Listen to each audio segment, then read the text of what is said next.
ඉඩහරින්න. හලාවත මහවැව ප්‍රාදේශීය ලේකම් කොට්ටාසයේ සිවිරාජ විශේෂ අවශ්‍යතා පාසලට ගමන් ගන්නා මාර්ගයේ පාසලට ආසන්නයේ ඇති පාලම මාස 6කට පමණ පෙර කඩා වැටී තිබෙනවා.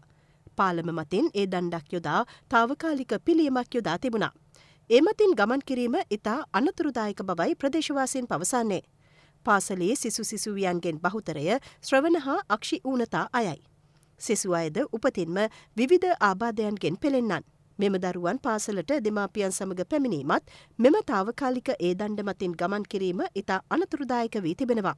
විකල්ප මාර්ග භාවිත කිරීමේදීද කිලෝමීටර් 8ක් පමණ දුරක් ගෙවා යාමට ඔවුන්ට සිදුව තිබෙනවා. මේ සම්බන්ධයෙන් අදාළ නිලධාරීන්ට දැනුම් දුන්නද මෙතෙක් කිසිදු ප්‍රතිචාරයක් නොමැති බවයි ප්‍රදේශවාසීන් පවසන්නේ. එබැවින් ඒ පිළිබඳව අවධානය යොමුකොට පාලම යලි සකස් කර දෙන ලෙස ඔවුන් අදාළ බලධාරීන්ගෙන් ඉල්ලා සිටිනවා.